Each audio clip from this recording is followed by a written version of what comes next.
As we wait for a senator to speak, an update from today. A week after their first meeting, House and Senate negotiators met again this morning to resolve their differences on the Social Security payroll tax cut extension, unemployment insurance, and the Medicare physicians payment fix. The National Journal writes that lawmakers did not get into specifics on how to pay for the tax cut, but they don't have much time. If Congress does not act by February 29th, the payroll tax cut would expire. Jobless benefits for workers would drop from 99 weeks to 26 weeks, and doctors reimbursed by Medicare would also get lower payments. You can see today's meeting in our overnight schedule on C-SPAN and right now at cspan.org.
Mr. President.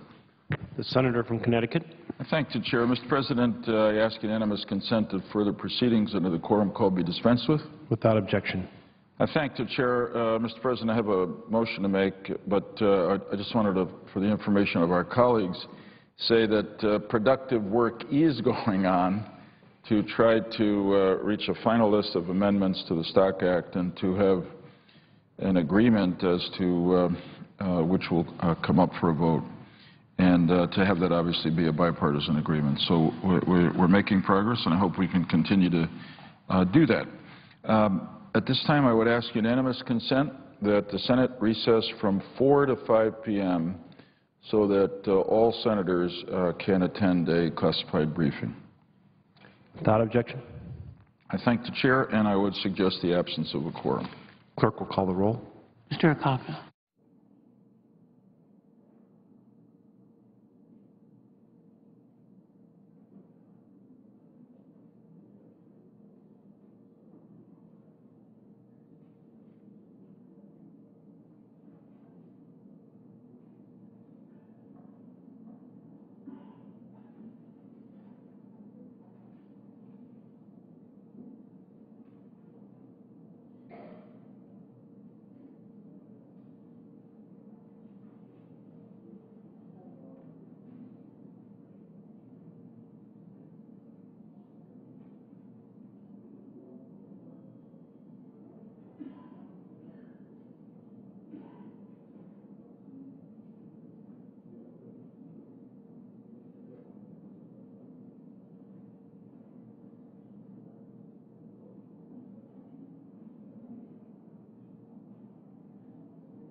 Just to the left of your screen there, you can see Senator Joe Lieberman. He's one of the bill managers for the Stock Act, which is the pending business on the Senate floor.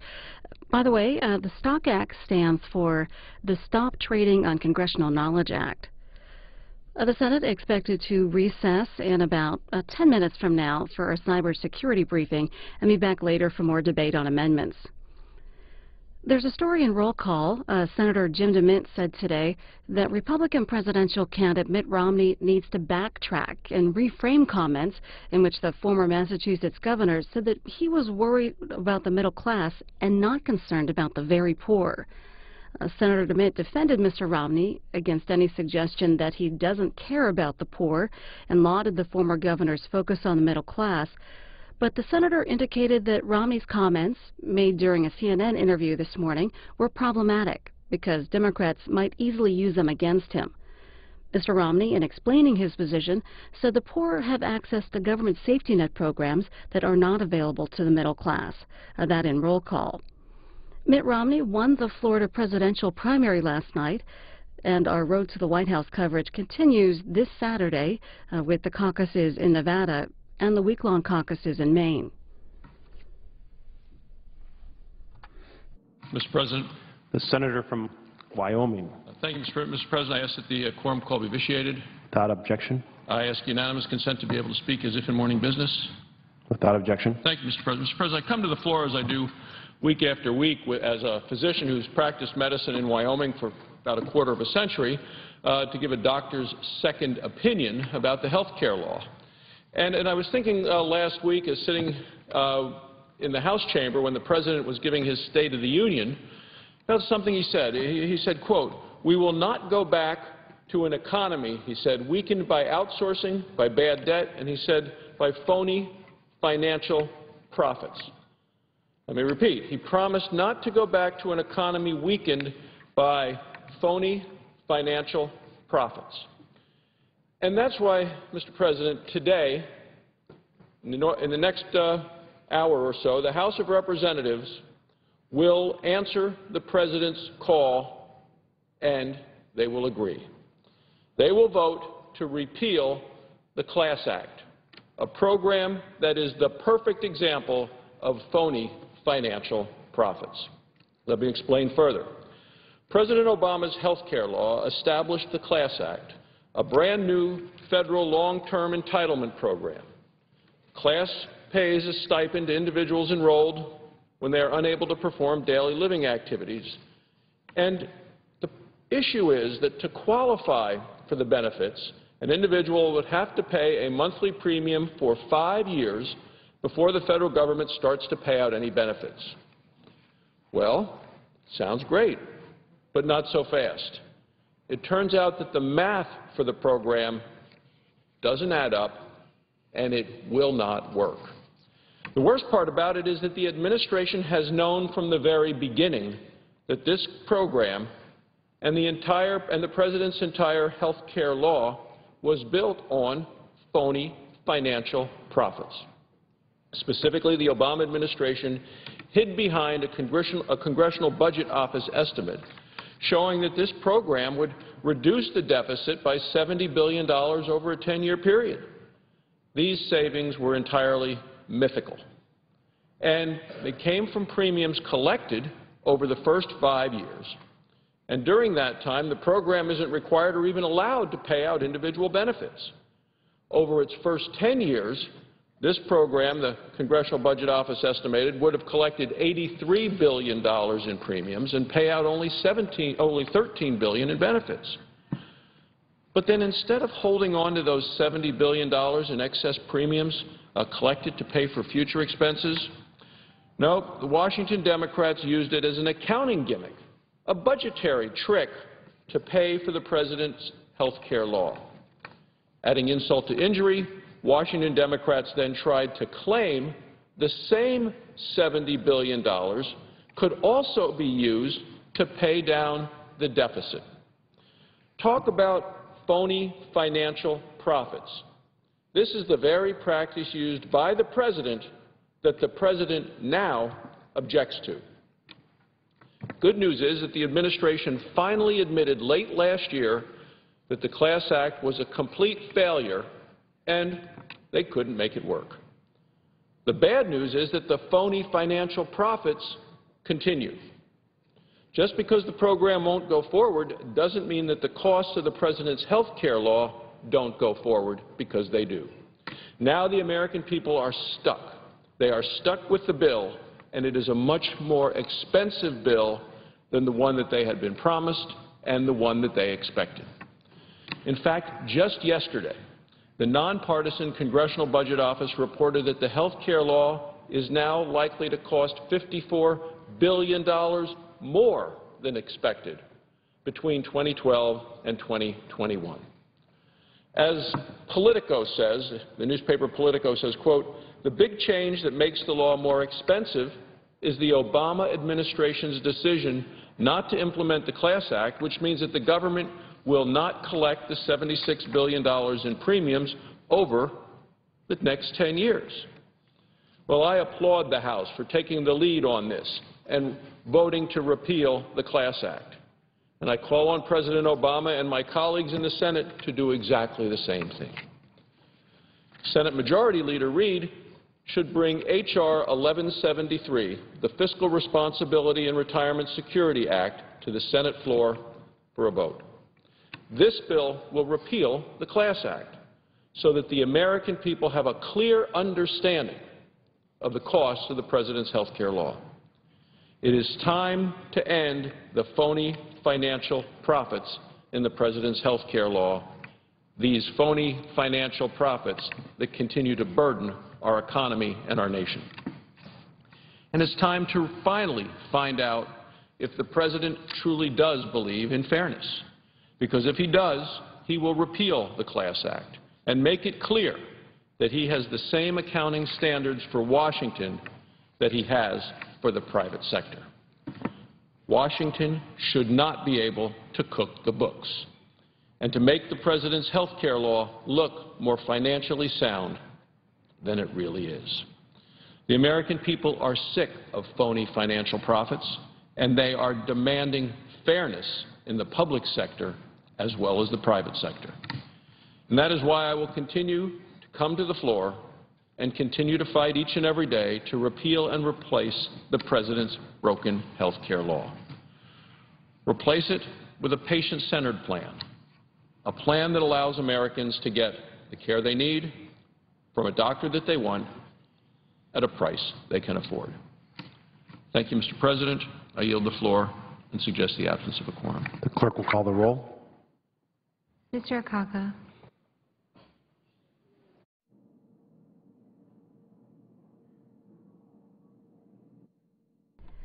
Senator Barrasso, speaking about a report from the Congressional Budget Office on the federal deficit, unemployment rate, and other issues that was released yesterday, the director of the CBO, Doug Elmendorf, spoke before the House Budget Committee about the report today. We're going to have that hearing on C-SPAN 2's overnight programming, and you can see it right now at cspan.org. President. In about a minute from now, the Senate expected to recess for a Mr. President, cybersecurity I ask briefing. unanimous consent that we go into recess at this point as planned. I ask the quorum call be vitiated. Without objection. Thank you, Mr. President. I ask unanimous consent that we go into recess at this time. Without objection.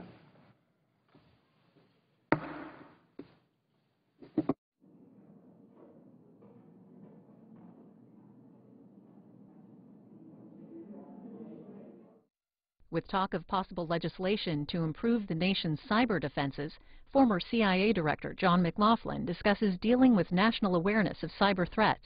From an Aspen Homeland Security